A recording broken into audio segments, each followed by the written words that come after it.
And it's lights out. Welcome back to another episode of Drive Thru Penalty. Again, I'm Sean. That's my father, Craig.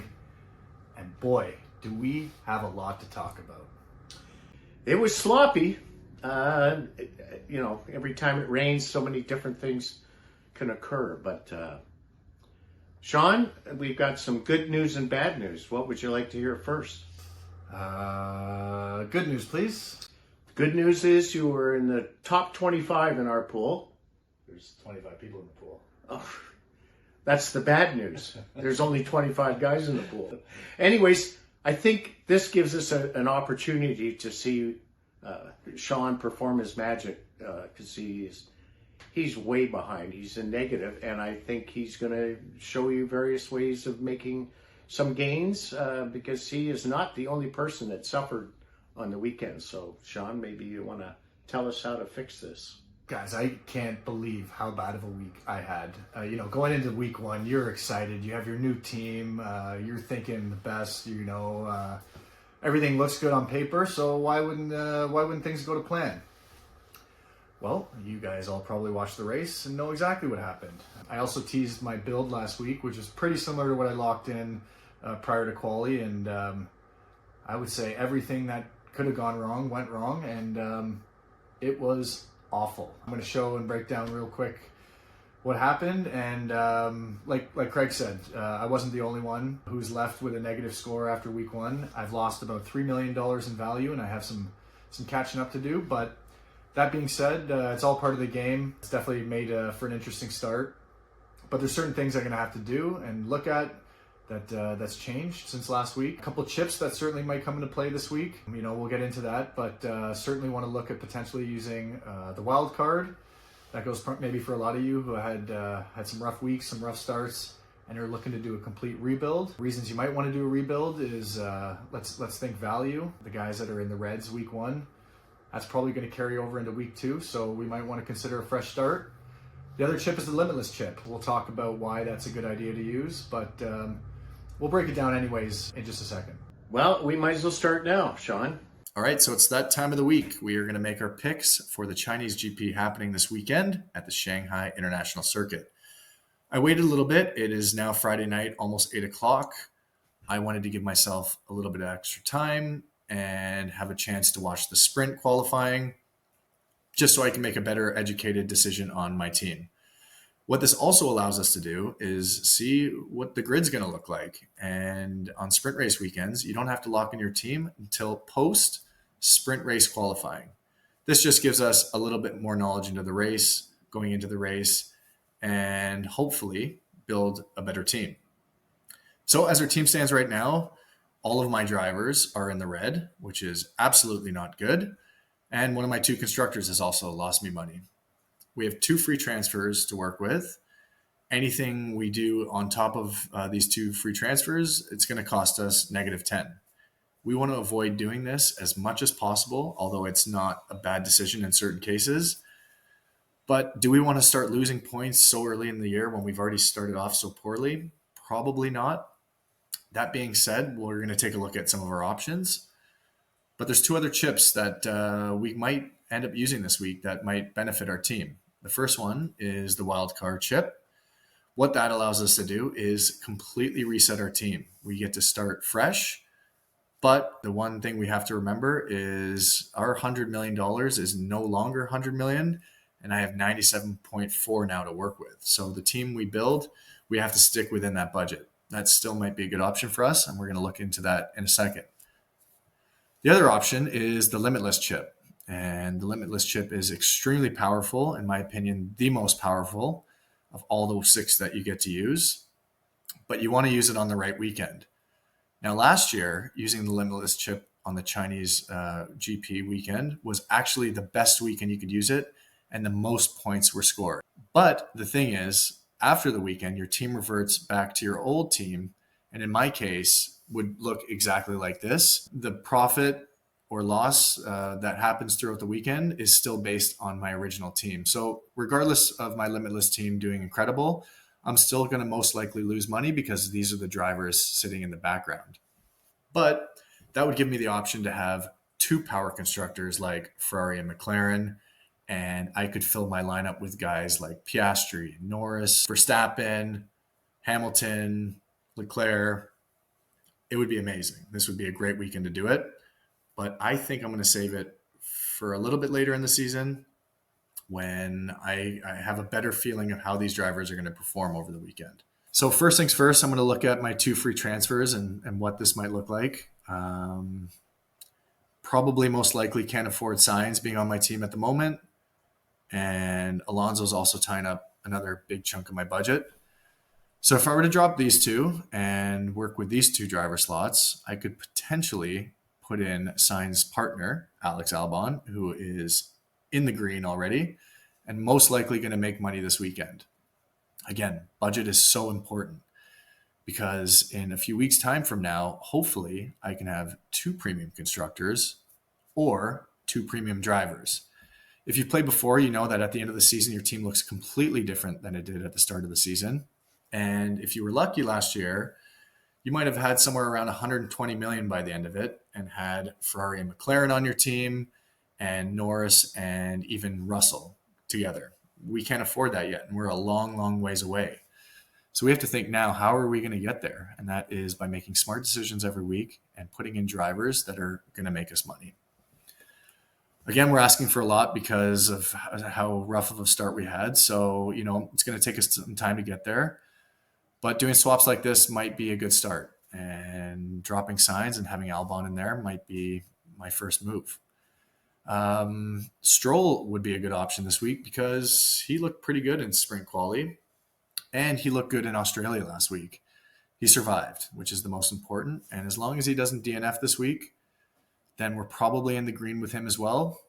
But as you all know, you're on a stroller coaster every week when you have this guy on your team, and you really never know what's going to happen. So do we trust Lance? I don't know, but this might be something to look at. Now, if we want to use up an extra transfer, I know exactly where I would do that.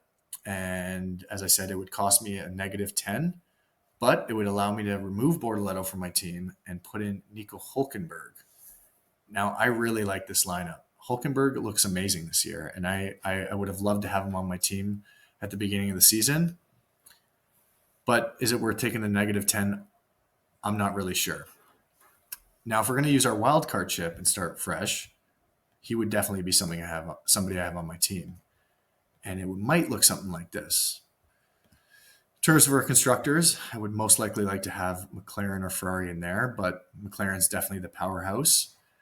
And in order to have the drivers I want with the limited budget I have, I wouldn't be able to have 2 premium constructors and would most likely have to look at somebody like Haas, who might be a smart decision because, again, they are most likely going to be profitable again this week. Or I roll the dice again with Williams, which I really want to do. So for now, I'm going to put him in there. I have 54.2 million to work with to fill my driver slots. I would love to have Lando on my team. Unfortunately, I don't think I can afford him with my current budget.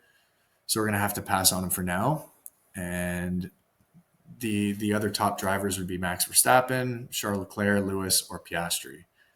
I'm not certain I want to have Max in my team at the moment. I think it's expensive, and I think I could use that extra money elsewhere. So I might look at somebody like these 3. You might want to double down on McLaren if you're really confident that they're going to have a great weekend. If you're a Tifosi like me, you might think Lewis Hamilton or Charles might be a good option. Because Charles is a little bit more money, I'm going to put Lewis in here right now and kind of see what we can do working around this team. I think I would be happy, again, to have somebody like Alex Albon on my team. I would also be happy to have somebody like Lance Stroll on my team. Again, purely based on budget. I think Fernando is a more skilled and better driver, but just the way last weekend played out, I don't think it's in our best interest to keep him on board for now. So we have 2 other slots and we have 9 million to work with. That's not much money. What can we even do for that? It looks like we actually can't do anything. So we're going to either have to swap out Hamilton and drop him for somebody a little bit cheaper, or swap McLaren out to something like Ferrari. Now we've freed up 11.9 million and can probably put in our 2 back markers like Bortoleto and maybe Oliver Behrman. Now, the things I have to consider is this using my wild card chip on. Who am I really picking up and who am I dropping? My constructors are staying the same. I'm now taking a chance with Hamilton instead of Piastri, who I could, in theory, still keep on my team. So really, I'm swapping Sainz for Albon, Stroll for Alonso, and Hadjar for Bortoleto when I don't even really want him on my team. Actually, I would probably have, as I mentioned before, Nico Hülkenberg. So this is almost identical to my team before. And is it worth me using a chip so early in the season when there's such a long year ahead of us to save myself a -10? That's something I'm going to have to consider. And the way it stands right now, I don't think it is worth it for me. And I think it's probably in my best interest to leave one of these drivers out. For instance, keep Alonso in here, but I do want to have Hülkenberg on my team. So this is probably what I'm going to lock in before next week. And Craig, you're going to see me in the top 20 after this one. Now that Sean has shown everybody his master plan on climbing back up into the top 20 this week, I think it's time that we take a look at the performances of the rookies.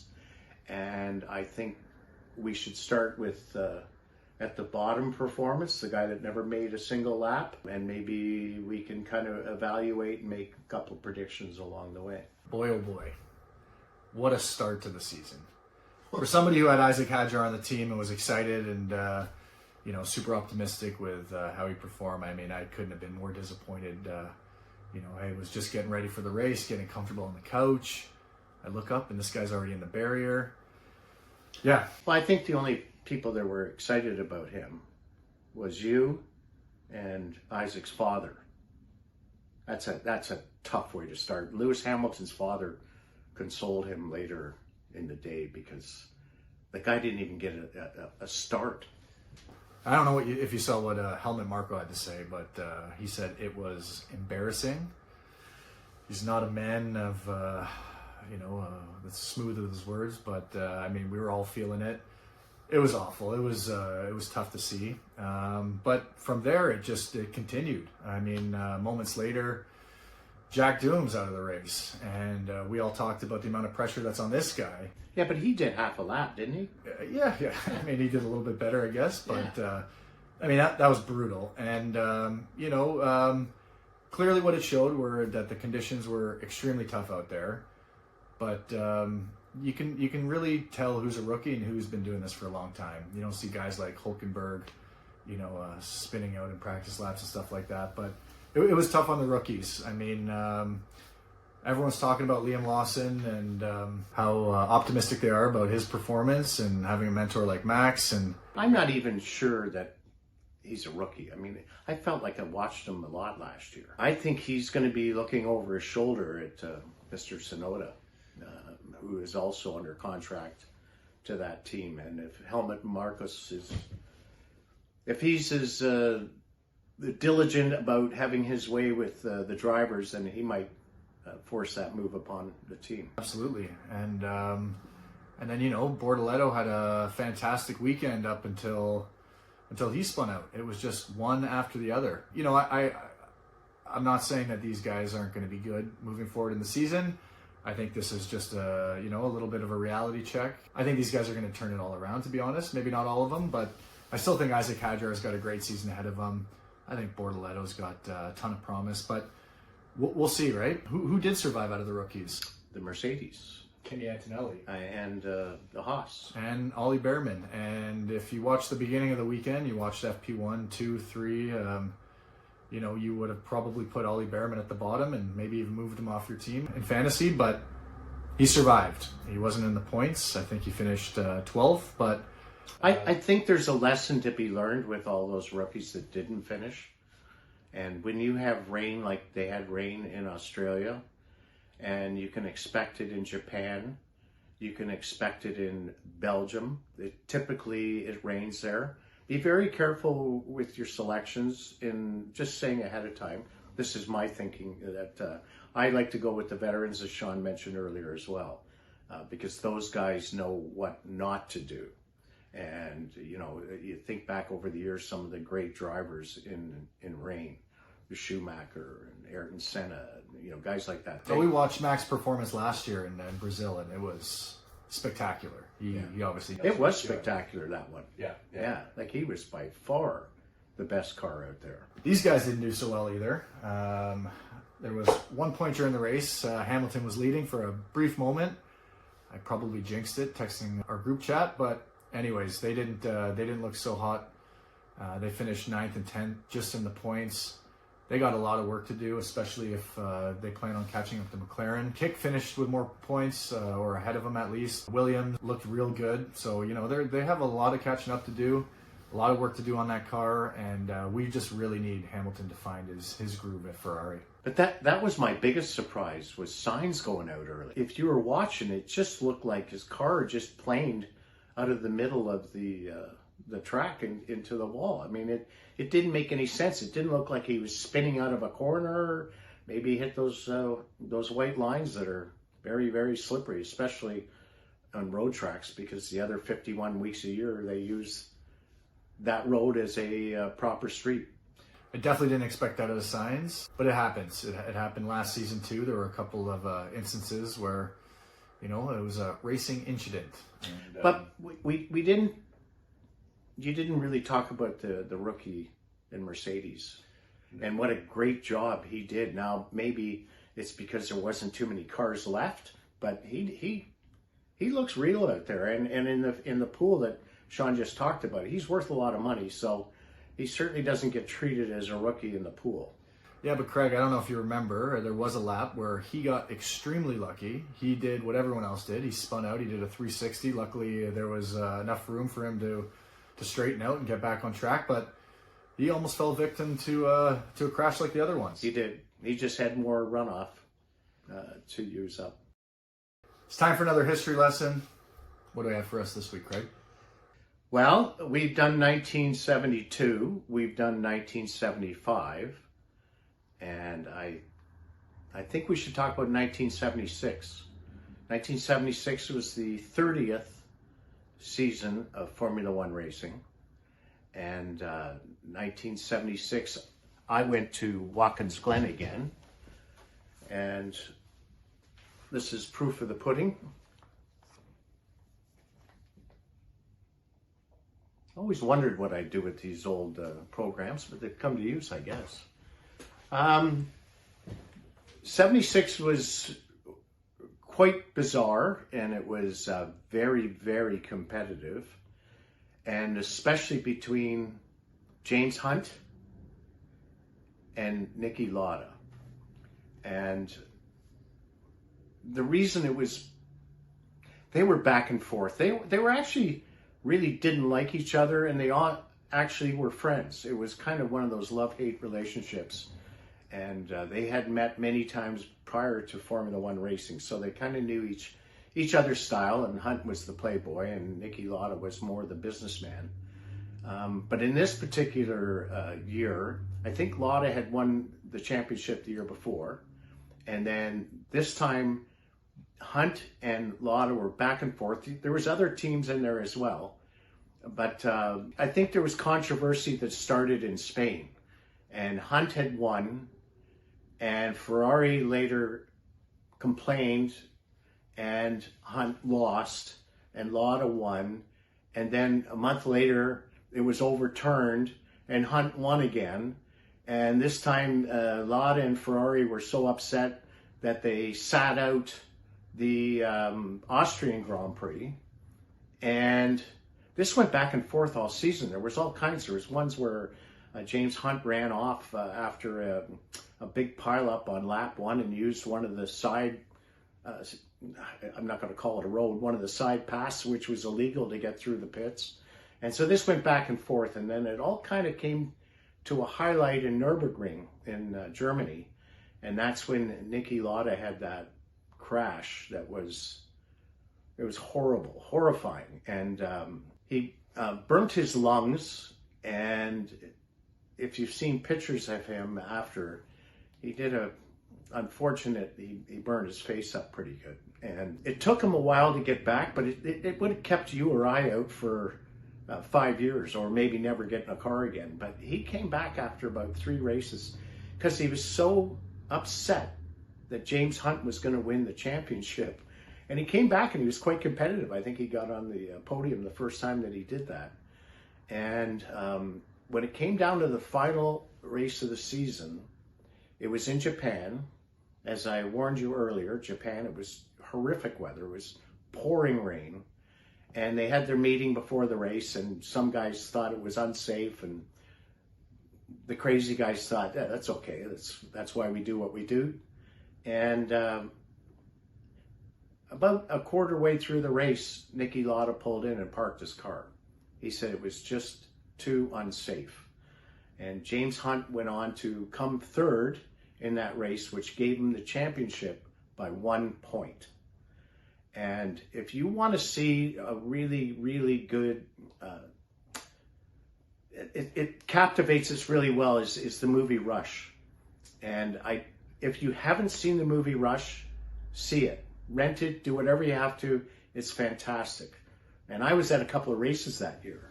And it was just crazy. And the other interesting thing that I wanted to bring up about 1976 was the six-wheeler. That's the nickname for it. It was the Tyrrell Ford. And there's a story behind why they had this six-wheeler. It was the chief designer. That year they had come out and adjusted the size of the front wing. And if you had a normal tire on the front, it stuck out beside the wing, which wasn't good for the aerodynamics. So this guy came up with quite the idea of putting these 10-inch tires on. But initially he only put one 10-inch tire on each side and regular tires on the back. But the problem is that not all the tracks were perfectly paved. There were some rough ones. And in the rough ones, those little wheels would bounce up and down and they wouldn't be in traction on the track. So what he did was he decided to put 2 on each side. And some say this car was handling like it had power-assisted steering. And actually, Jody Scheckter and Patrick Depailler were the drivers that year for this car, and they actually won a race. And I believe it was in Sweden. It was. Mm-hmm. So that was me going down memory lane again. I hope you enjoy this segment because I certainly like reliving this stuff back in those days. And we'll see what's next week. Thanks for the history lesson again, Craig. My pleasure. Always a good time. And we'll see you next week after China, after I've finally scored some points and I've climbed up a few positions in the ranks. But enjoy the sprint race weekend. Please like and subscribe if you like this video. We'll see you next week. Peace. See ya.